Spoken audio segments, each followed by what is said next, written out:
Hey, welcome back, everybody, to Breaking Barriers Now. I am so grateful and delighted to have my guest today, Scott DeLuzio, and he is out of Surprise, Arizona.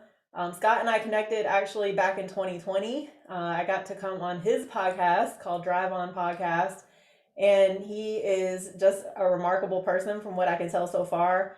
He's doing some really amazing things, and he's also a new author. So I'm really excited to have him be able to come on today and share his story with anyone out there who wants to listen to it, and tell us a little bit about what you're working on now and your book. And I kind of know the story behind it, but I definitely would love for you to share that story with everyone. So welcome, Scott. Hey, thanks for having me, Jody. I'm really grateful for the opportunity to come on your show and share my story with you and your audience to hopefully help some people out. It's the story is a little bit of a struggle that I went through in my life, but it my hope is that it will help some people by kind of learning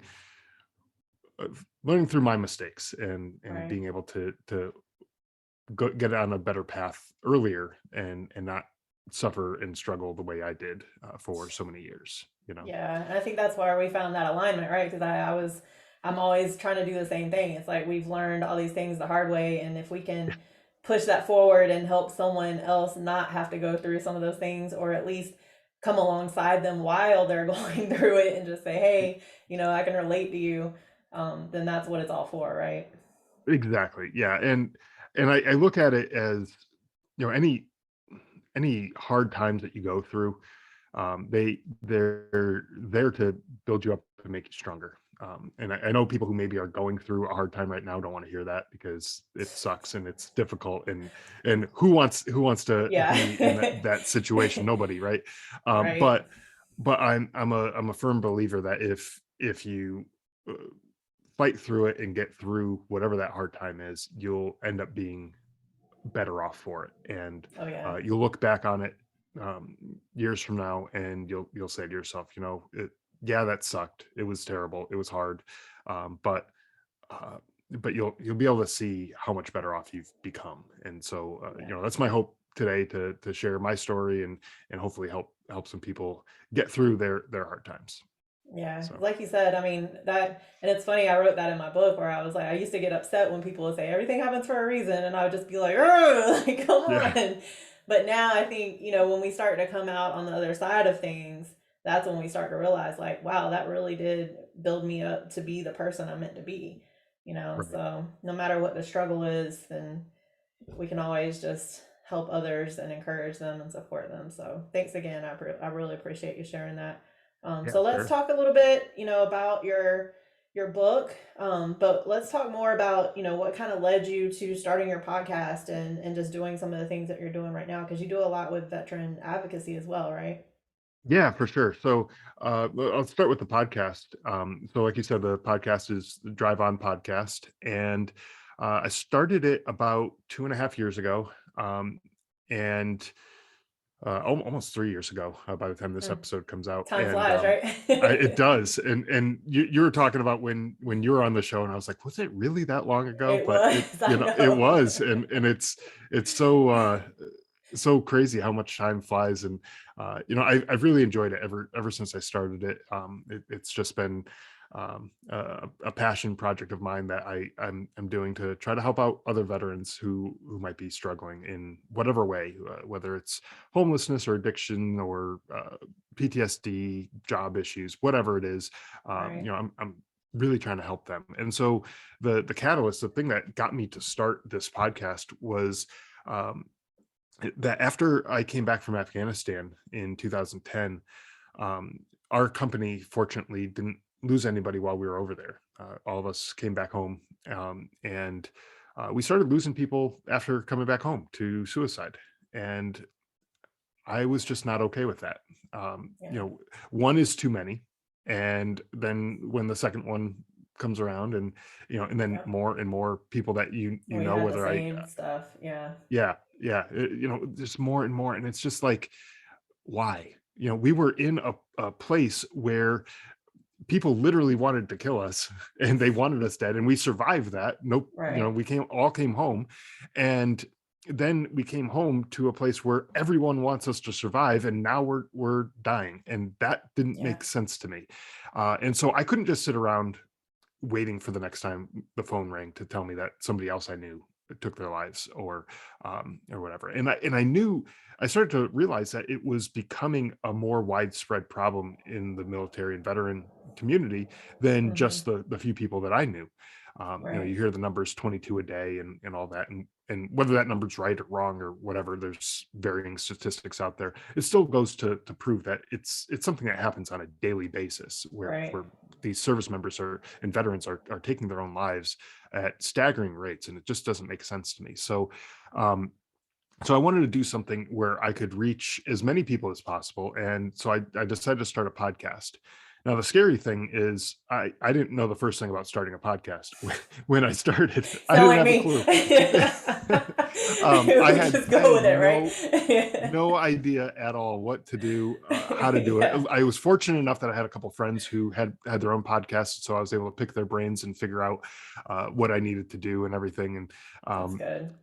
I think it was the first half dozen episodes or so. Nobody except for my wife and I knew that I actually had a podcast, because I was like, Yeah. I don't want to go putting it out there and telling everyone I have it if I'm just not going to keep it up, right? If I Yeah. only get to the first 10 episodes and I'm like, this is too much, I can't do it. Yeah. I don't want everyone knowing that I just dropped the ball and didn't do it anymore. So but since I started, I have not missed a week. And actually, just recently at the beginning of the year, I started going to 2 episodes a week. And Nice. so I'm not only am I not slowing down, I'm actually ramping up. But the whole idea really is to have other veterans come on the show, tell their story, tell about their struggles and the things that they've gone through, and share how they've overcome those struggles. And the idea is, when a lot of times when you're going through these dark times in your life, you just kind of tuck yourself away and you kind of isolate and you feel like you're Oh all yeah. alone in the Yep. world, right? And if you can hear some of these stories, a lot of these stories might sound like what you're going through. And then you realize, well, I'm not alone. There's somebody Right. else out there who's gone through that too. And while that doesn't necessarily make it better all of a sudden, it gives you the idea in your head that, well, if somebody else could get through this, then why can't I? Why am I having such a hard time? And let me listen to what that person did, because maybe it's something I haven't even thought of before. And maybe Exactly. I need to uh, start thinking about what that person was doing, and Yeah. maybe that will resonate with me too. Um, and then we also interview other people who provide services to veterans. Just last night, I was talking to someone who provides marriage counseling services, Mm. and there's people who do mental health services and alternative forms of therapy, like art therapy or Hmm. music or things like that.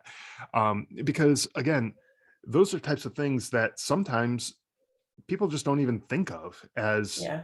possible solutions. They may just think, oh, I got to go to the VA and sit on a couch and talk to some shrink, and Exactly.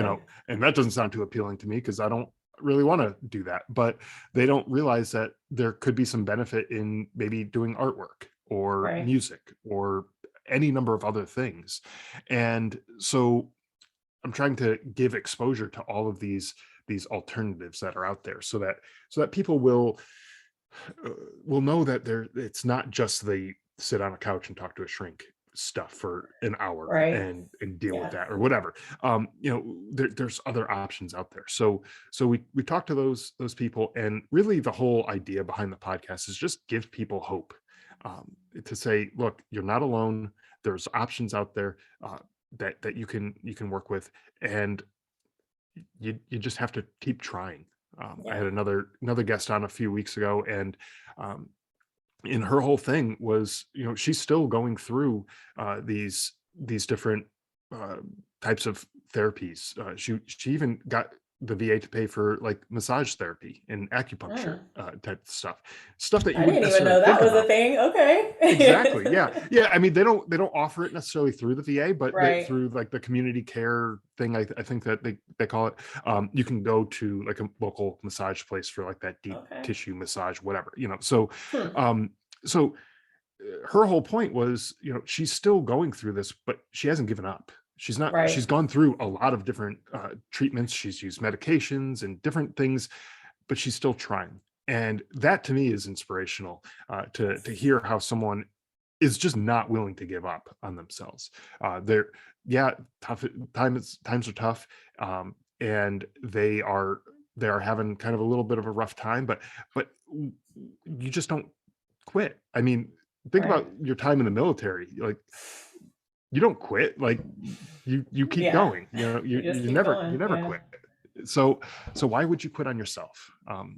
If you can not quit for somebody else, why not put that same attitude towards yourself and keep going? Yeah. That's I know good. easier said than done sometimes, but Yeah, it is. And I say that all the time now because, with what I do, like health coaching and stuff like that, it's like we tend to be there for everyone else, yeah, but yet we are willing to just let ourselves down all the time.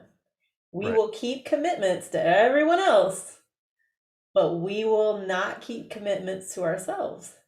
yeah, And then we wonder why we feel guilty and shameful and not loved or whatever. And it's because we aren't loving ourselves.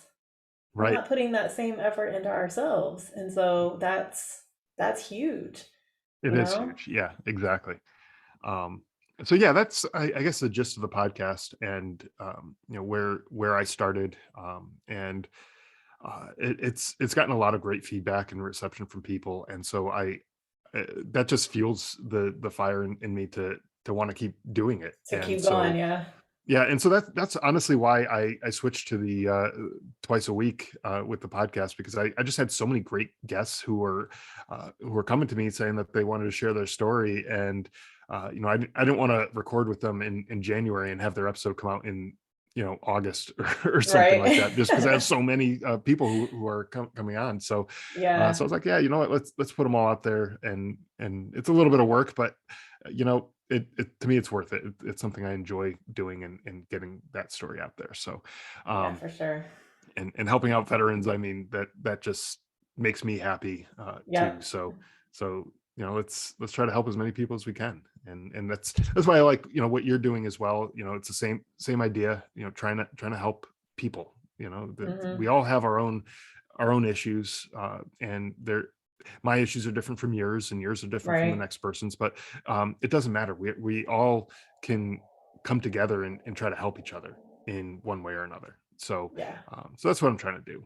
And then so my book is titled Surviving Son. It's right here. Nice. I And like that cover. I thanks. know people on the podcast are like, I can't see it. Go look it up, you Yeah, guys. It's called Surviving Son. yeah. So if you want to look it up, it's on Amazon. You just go there, type in Surviving Son in Amazon. That should be one of the first things that pops up. But the book is about my time in Afghanistan. So Mhm. just a little bit of background. So I deployed to Afghanistan in 2010, and I served with the Connecticut Army National Guard. And my younger brother, he joined the Vermont Army National Guard. He was going up to college in Vermont, and he met a Okay. guy up there who was in the Guard, and he got to learn a little bit about it, and he decided it was the right thing for him. So he joined the Guard up there in Vermont. And shortly after his basic training, he was deployed to Ramadi, Iraq. This was in Mm. 2006. So that was a very hot time over there. So Oh he yeah. he he got baptized by fire really quick, by Yeah. getting over there, and that was uh, not the greatest deployment. And while he was in Ramadi, I was actually in basic training. So Mm. um, so my younger brother, he joined first, and then I joined. So it was a little bit Interesting. backwards how that Right. worked out. But my my brother and I were raised in a very patriotic family. We're always brought up to respect the military and first responders and all that kind of stuff. And um, I even remember when we were kids, we went to uh, an Air Force base to greet the troops coming back from Desert Storm, as they were flying back in, and that was like, for me, it was uh, like meeting Michael Jordan or something like that. Like it was Yeah. like I had placed those people up on that kind of pedestal. So then my brother joins the military, and all of a sudden he goes from being my younger brother to this guy that I'm looking up to, Right. and so it was like a weird dynamic there. Um, but after he joined, I started hearing these reports in the news that the military was struggling to meet their recruiting numbers, and this was in Mm. 2005 or so, somewhere Yep, around that there. was about when they actually, because I came in 2000 and they went through, they actually started getting rid of people. So they went Okay, through and they had like this mass thing where they started getting rid of people. And then guess what they had to do? They they had had to to go start replace those numbers, recruiting right? people again. Yeah, I was like, you gotta be kidding yeah, me. exactly. But that was just a few years after 9/11, and it Hmm. started to piss me off. Like, where were all those people who were ready to go move mountains to go get payback against Right. the people who flew these planes into these buildings? And where are all those people? Why are they having such a hard time finding people? And then I realized, like, I was one of those people. I just still hadn't done anything about it. And so I Mm. said, well, okay, I'm still young enough, I'm fit, I'm perfectly capable of doing this, and the only things standing in the way between me and joining the military are a bunch of crappy excuses. So I might as well go and follow in my brother's footsteps and go join the military then. Mm. So I did. I joined the Connecticut Army National Guard. He was still in the Vermont Army National Guard, but both of our units fell under the same brigade. So in Mm. 2010, when we deployed to Afghanistan, he and I both went over at the same time. Um, Okay. and during that deployment, he was tragically killed in a Mm. firefight.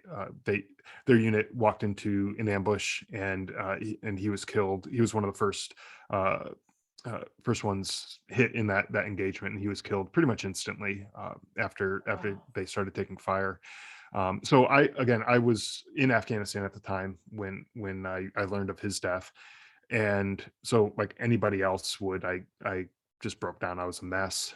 But I was also out on a mission myself that same day at Right. the time that I learned about this. So it was um, about 20 minutes after finding out about my brother's death that our own unit started taking fire as well from the Jesus. village that we had just come out of. And so I had to put my own grieving aside and my own personal issues, and I had to go lead my troops that were there, that were relying on me, because I was their squad leader at the time, and they needed to know where to be positioned, and direct their fire and everything like that. And we had to coordinate all that kind of stuff, and I need to make sure that they had enough ammunition and all that kind of stuff that kind of falls on the squad leader at that point. Right. That's my job to look after these guys.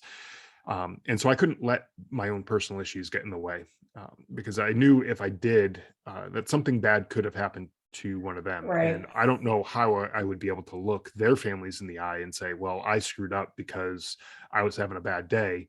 And granted, I think just about everyone would understand that I was having a bad day, but what they may not be able to understand and wrap their head around is how I could let my bad day cause the death of their loved one, and so, Yeah. or even serious injury. And so uh I said, I just have to put this aside, and I have to focus on what the mission is. um and so I did that, and then the rest of the book goes on to talk about my time coming home and the struggles that I had with PTSD, with Yeah. trying to deal with the grief of losing my brother, and just what to do with myself afterwards. When I came Yeah. home, uh, shortly before I left for Afghanistan, actually about a month and a half or so before I left, my first son was born. And so Mm. um, I was a father, but I never really raised a kid. And when I finally got home, my son was about 9 months old, and I didn't know what to do with him. Right. My wife had been a rock star the whole time. She was taking care of him, and I felt like I don't know what to do. Yeah. When I came home, and so I went back to work. So in the National Guard, we train 1 weekend a month and 2 weeks a year. So we have Right. regular civilian jobs like everyone else.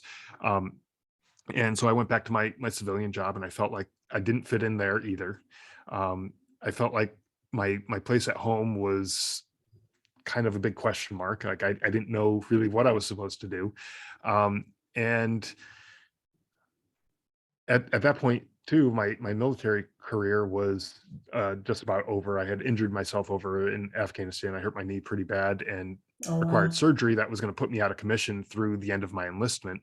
Mm. So I really felt like I didn't have a place in the world. Like Yeah, I was nothing. gonna ask, like, did you ever get to heal at all, like during that time? Because it sounds like, and I can totally relate to this because I went through it when my mom passed, and it was just like, okay, I got to do this. I'm operation. It's like we just go into Yeah, this operation mode. Did you and that's ever like get to heal? that's sort of what I did too. I went into this operation mode too. So the day that he was killed, I was in the operation mode of, okay, I need to keep my guys safe Right. and alive. And then shortly after that, they took me out off of that mission, and they brought me to Bagram Air Base because Mm. they're sending me home. Right. And my next mission was to make sure that my family back home was okay. And unfortunately, for anyone who's ever been deployed and dealt with like military deaths, there's a communications blackout until the family at home is notified properly with the chaplain and everything who comes to the Right. door. So I couldn't even call home. You And couldn't but even tell that them. was my Oh my that was goodness. my mission. I wanted to make sure that they were okay, but Right. I couldn't. There was no way that I could call home. They wouldn't allow me. Um, and I get that now. Like I the last thing Right. they would want is to receive this news on a 10-minute phone call from their son who's also in Afghanistan. Right. That would just make them worry so much more. So it wasn't until the next day, when I ended up in Kuwait on my way home, that I found out that they had received word, and I was able to call home. Um, Mm. and so I made it home, and when we went straight to my parents' house after I got home, and uh, their street was lined with news vans, television, radio, newspaper vans, all of them just wanting to get a story. Wow. And at first, that pissed me off. I was like, Right. These people are like vultures. They're just here to pick apart any little piece of the story that they can get and get their ratings and all that kind of stuff. And it just really got under my skin. And but then I realized that if we didn't tell the story of my brother, that they were going to go to some random grocery store parking lot and just Exactly. ask the random person who's going home with their ice cream to give their side of the story and stuff. But Yeah. all it was going to be is some superficial. Uh, oh yeah, it's so sad. It's a tragedy. Blah blah blah, and it would just been nonsense. So Right. at that time, I realized that I wanted to, and my father also wanted to talk to the media and tell his story, and tell my brother's story, and make sure that people knew who he was, and that his story was far from over. Despite the fact that he was gone, we were going to continue saying his name, telling people his story, and everything like that. And so we did Yeah. that for weeks afterwards. Every person who came to request an interview, there's national radio like NPR and other things like that were they came out to interview us, and we did all of them. Mm. And so you're talking about, did I have a chance to heal through that whole Doesn't time? sound like There it. wasn't any time. Right. And um, my brother's funeral landed on my wife and my wedding anniversary Oh that my that day. gosh. So yeah, I know the story just keeps getting better and It's better, doesn't like, it? great way to spend your um, anniversary, right? Right, exactly. We're sitting in a cemetery and in a church, having his funeral, and Oh my goodness. most normal couples on their second wedding anniversary are going out to dinner and celebrating and all that kind of stuff. But not us. Yeah. But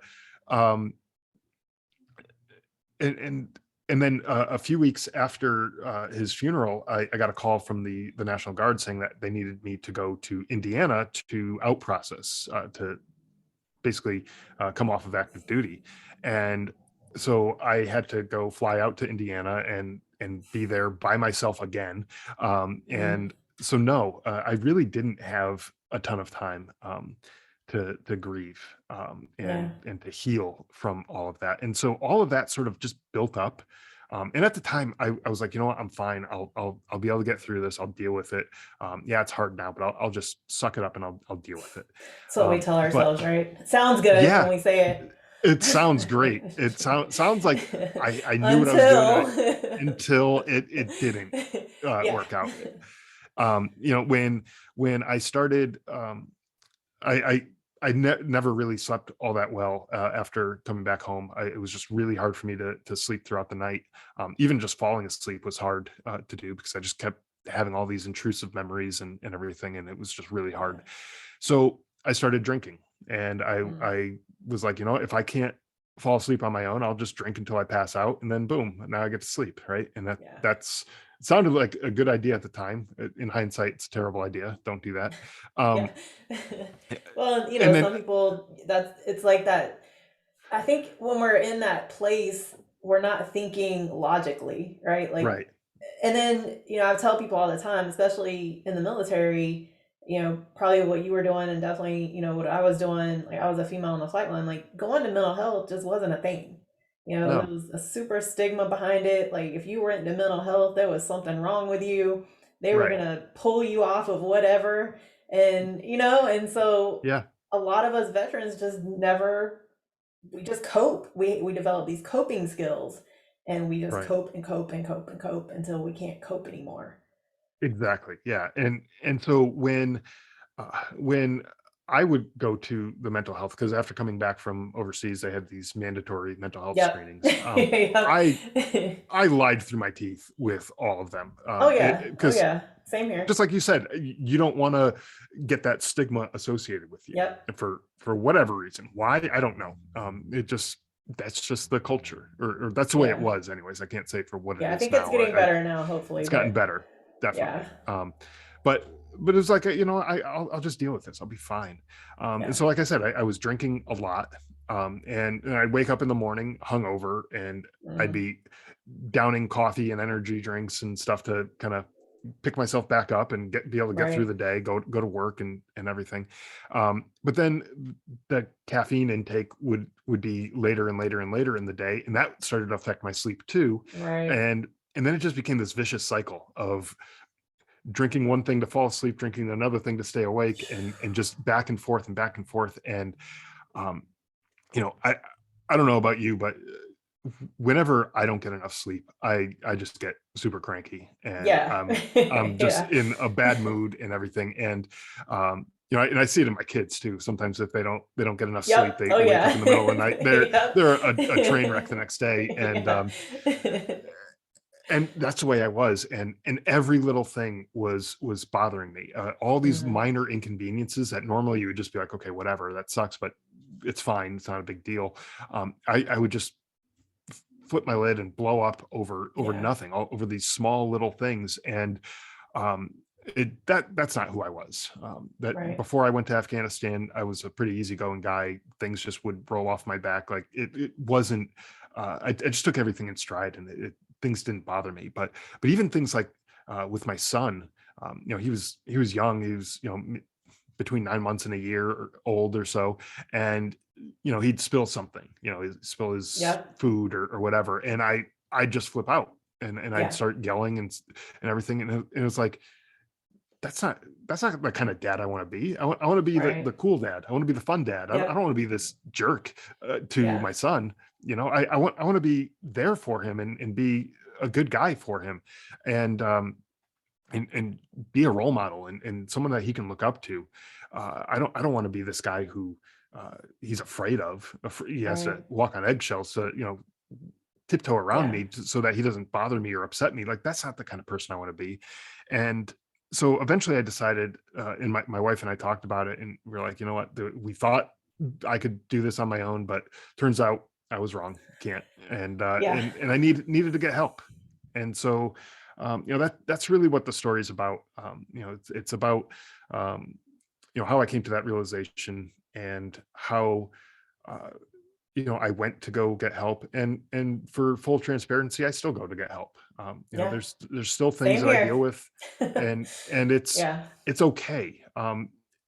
Because just like that person I was talking about before, who I had on my podcast, who just doesn't give up. You can try something, and it may not resonate with you. Not Hmm. everything's going to, and that's fine. Right. And quite frankly, not every counselor or therapist or whatever you want to call them are going to that those individuals aren't all going to Exactly. resonate with you either. And so you can't just give up. You say, "Oh, I tried that; it doesn't work." Well, maybe you need to try it with somebody else, or maybe you need to Yeah. try a different form of therapy or whatever. Yeah. So, you know, and that's the kind of message I want to get across to people, is that there there's there's no shame in going to get help from Right. uh, the VA, from other. There's so many organizations out there that want Yeah. veterans to succeed. Um, they want to see them get better and Right. have great, fulfilling lives. There's no shame in going and seeking that stuff out. And Yeah. that's what I think the message is that I want to get across. I want to make sure that the other veterans who are out there, and service members, they learn from my mistakes. Don't drink yourself to sleep to Yeah. pass out. Don't do that. That doesn't make sense. Um, there's healthy ways to deal with PTSD and other stresses that you might be going through. Yeah. But I also want the civilians, the people who never served in the military, maybe never knew anyone who served in the military.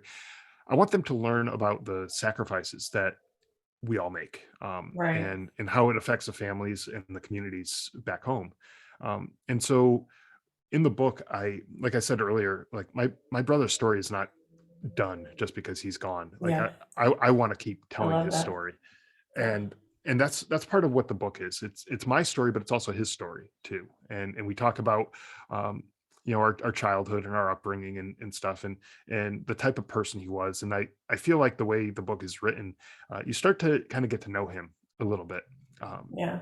in the book. And then when in the book, when it comes to the part where he passes away, I've heard from other people that you sort of start to feel it yourself, like, oh my god, this was a great guy, and now he's gone. And Yeah. um, you know while you may never have met him in person, it's still one of those things where it's like, you know what, this does have some meaning and some impact. And the reason why I wanted to do that is because uh, it seems like our country, if you look at our country's history, we have a lot of wars that we've jumped into, and we've thrown a Right. lot of young men and women into these wars. And uh, I'm not saying that those lives that were lost in any of the wars were for nothing. I think there were Right. good reasons for a lot of it.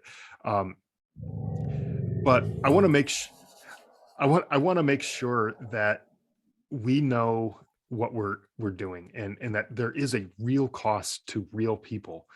And it's Yeah. not just some arbitrary x thousand number of people who are killed. It's each one of those people had a name, they had a family, they had a future ahead of them. And I want people to understand that too.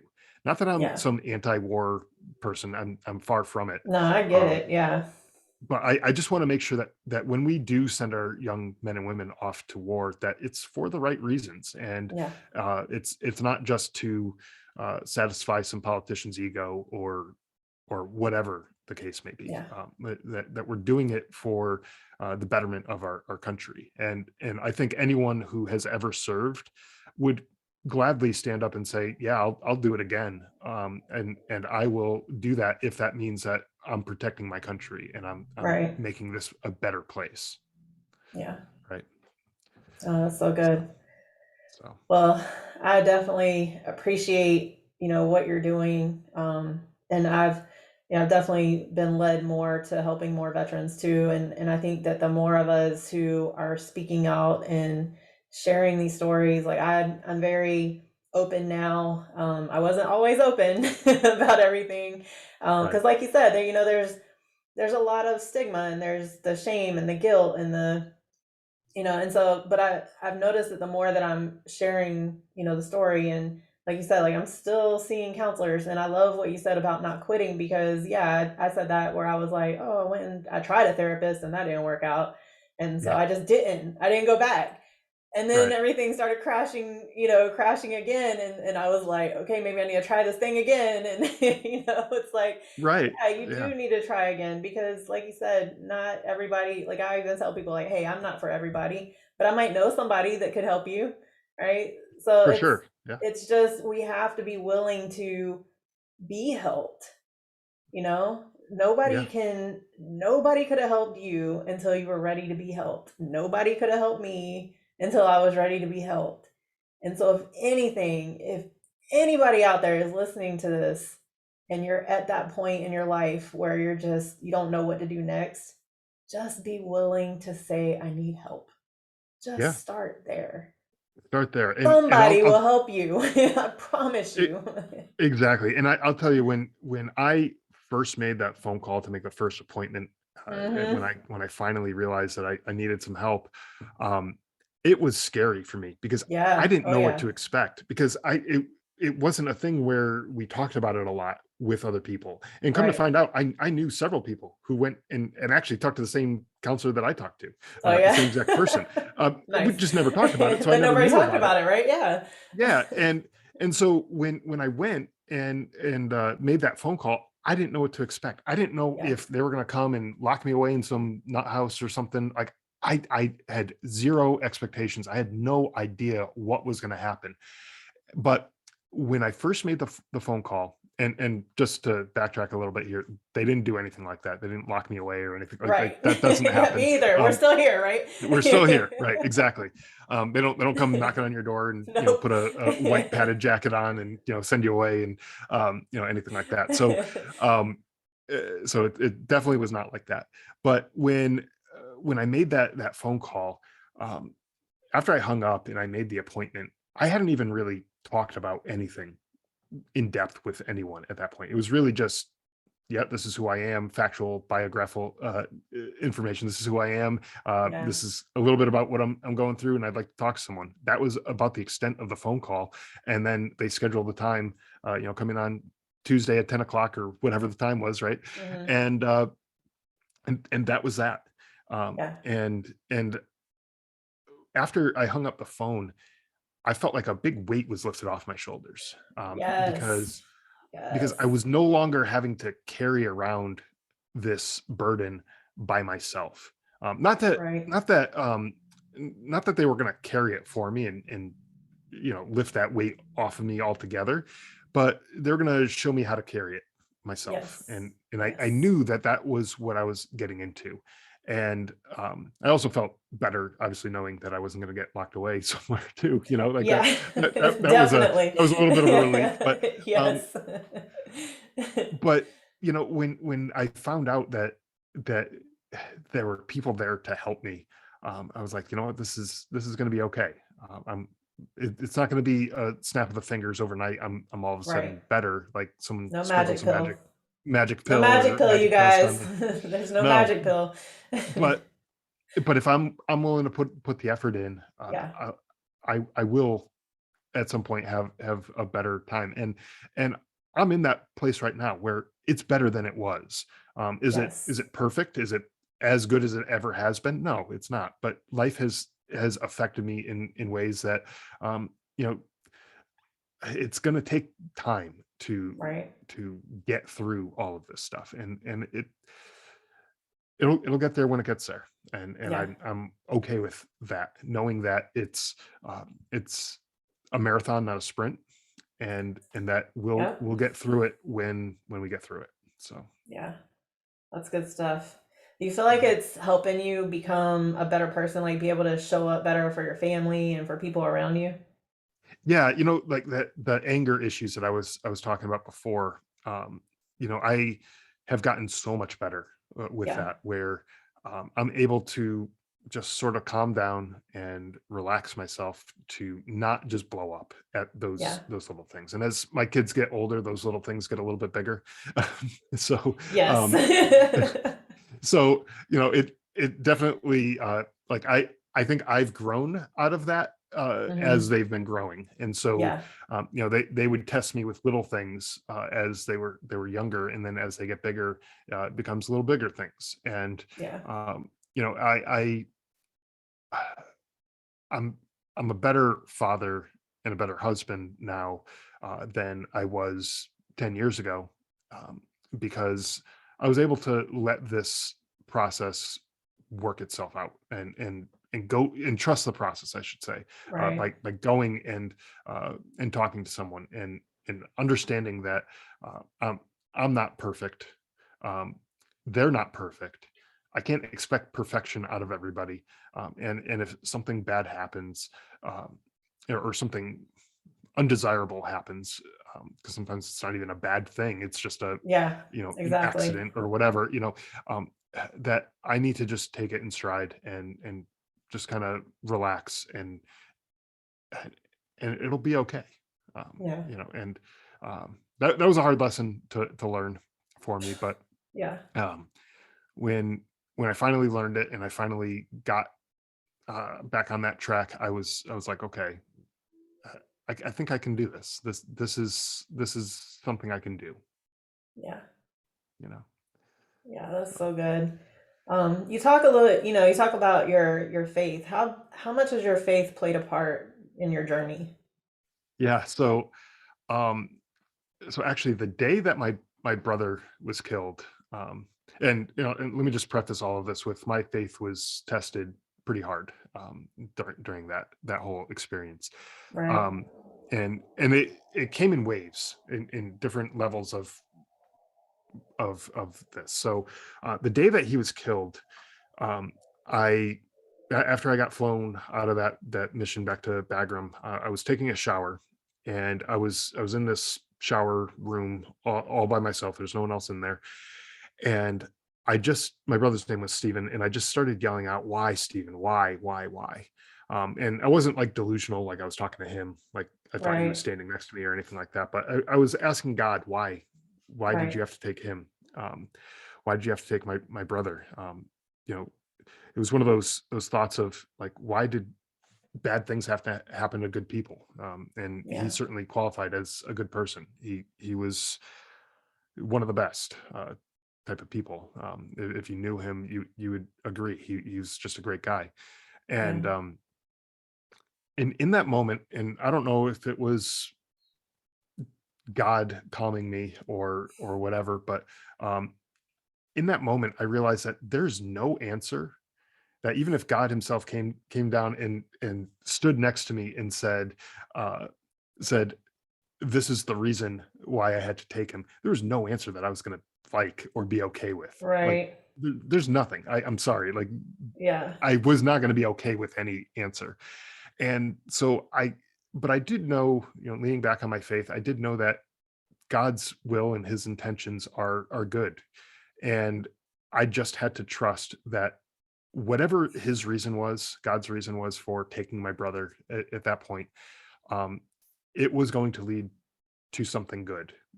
Not saying Yeah. that by having my brother around, it would be a bad thing, but it Right. would lead somebody, to something good. Yeah. And maybe that's me fighting for veterans. Maybe I wouldn't be so inclined to do that if he was still around. I don't know. Yeah. I don't know what the reason was, but I just had to be okay with it. Be okay with knowing that God has his plan. His decisions are there for good reasons, and I I just had to be okay with it. And in Yeah. that moment, there was like this strange calm that came over me. Like, I was like, okay, things are going to be okay. It Yeah. Not obviously for him, but for my brother, but things will work out, and they'll be okay. They're hard now, but Right. they'll be okay. Um, and over the weeks and months afterwards, I struggle with that, and I kept going back and forth with thinking to myself, how could a God who is so good and so pure and everything, how could he take Right. away someone who was also really good? And what kind of a God would do something like that? And but then I went back to that original thinking of, this is um this is for something good. I don't see it Yeah. now. I may never see it. It may not be Yeah. for me. Um, it may not be for me to understand. Um, but something good is going to come from this. Yeah. And I just had to believe that. And so, yeah, I ping pong back and forth with this, where I was struggling with it. But what I've landed on, and I've believe this thoroughly for years, is that it's going to be okay. We all have a limited number of days on this earth. Um, no one lives forever. No one Right. gets out of this life alive. Yeah. So At least not on the uh, earth, right? right. That true. Hopefully we Um, live forever somewhere, but not here. right, exactly. And so, I just had to know that whatever my brother's purpose was here on earth, that he served his purpose, and that he was called home, and he is living out the rest of eternity in heaven, and Right. he is uh, hopefully looking down on us now, proud for what we've been able to achieve after he's passed. So I'm um, sure he is. yeah. I'm sure he is. I really appreciate you sharing that. Because I talk to a lot of people that are, when they're struggling, and that's one of the questions I ask, like, where is your faith? Because I know personally that when my faith was not so great, I was struggling. Yeah. And I know it takes a lot to come to that, and it takes a lot to trust what you can't see. And like you said, I don't know the purpose of most of the stuff that's happened, and you don't know the purpose for what's happened in your life. But when we kind of just, and I can say this from personal experience, when we stop over analyzing and just let it be, Mhm. sometimes it's definitely a more peaceful way of living. Right. Yeah, exactly. That stress and that anxiety, and the depression of Hmm. over analyzing the what ifs, like, well, what if, I even did this to myself, and this was a terrible thing to do, but I kept saying, oh, what if I joined the Vermont National Guard instead of the Connecticut National Guard, Right. and I was there with him, and maybe I could have done something to help him. But um you know when you realize the the reason that he was taken was not because some guy in the Taliban wanted to kill him. It was because it was his time. Um, Right. had he not had he not been in Afghanistan, he might have gotten hit by a bus here Yeah. at home, or he might have, something else might have happened. And Yeah. it was his time. He served his purpose here.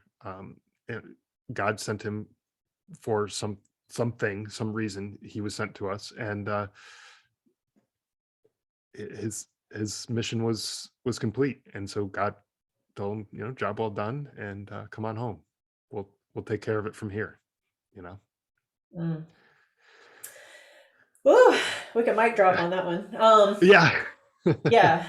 Uh, wow. Scott, I appreciate you. I really do. Thank you. Because there's, I don't know exactly the statistic, but I'm pretty sure it's very high of how many of us veterans and probably first responders, medical, I don't know, but we harbor these things and we hold on to them, and we think we're going to be okay, Yeah. and then we're not. Yep. Yeah. And I'm I sure it is very really, high. oh yeah, oh yeah. I mean, I talk to people all the time now. Now it seems like when I started sharing my story, and maybe you get this too. It's like once you start sharing your story, people are like, "Oh, well, I want to share my story," right?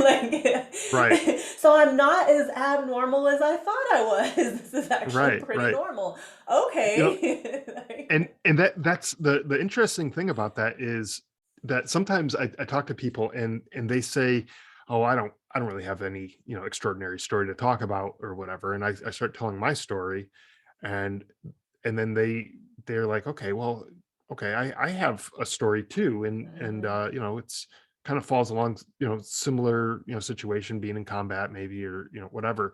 And it doesn't even have to be someone who was in combat. It could be someone who if you deployed and you sat on the base for 9, 12 months or whatever, Yeah. and you might still have a story in you. And as a matter of fact, I'm positive that you do, that Right. could inspire somebody else through Yeah. something that you experienced or learned or whatever, because I think we all have a story in us. We do. And We it all doesn't have do. to be uh, the Kyle Carpenter jumping on a grenade kind of story, because those are few and far between, and Right. thank God they are, because that Yes. would just be terrible if everyone had to experience Yeah, that. But um, exactly. Just to have a story. Oh. yeah, exactly. But there's people that I've talked to who, uh, they would be, driving around in Iraq, and they witnessed things that happened, and they helped out people, or they helped out little kids in the sector that they were patrolling in and stuff. And Hmm. um, you don't realize it, but that had an impact on those kids, and those kids are probably adults now. And Yeah.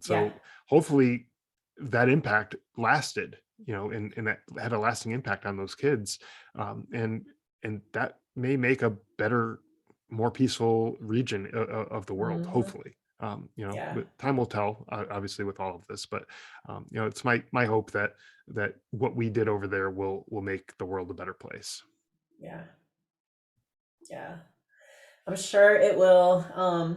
And that's what I tell people, like, just go out in the world and be kind, right? Because when we're kind to other people, what maybe they're having a bad day or Yeah, whatever, and then that kindness, it seems like it can be contagious, right? It's like you're kind and then someone else is kind, and then so it might just even domino effect. And so and I don't know whether it's going to or not, and you don't know whether it's going to or not. We don't know how we're impacting other people, but all we can do is hope and pray that what we're sharing and what we're doing in the world is having at least an impact. And I always say, I'm like, you know what, if I can inspire one person, I'm yeah, happy. yeah, I don't need a million. I just need one, because guess what? That one might inspire somebody else, and then they might inspire somebody else. exactly.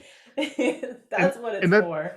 and that's the whole point of people telling their stories, Yeah. uh, is that their story, um, and their journey of healing may be the start of somebody else's journey, Yeah. and it may spark that other person to uh, go down that same path where they start to heal, and from whatever it is, whatever their Yeah. their situation is. And so I encourage everybody to, no matter how small or insignificant you think your story is, just tell it, because it Yeah. it may be the spark that somebody else needs.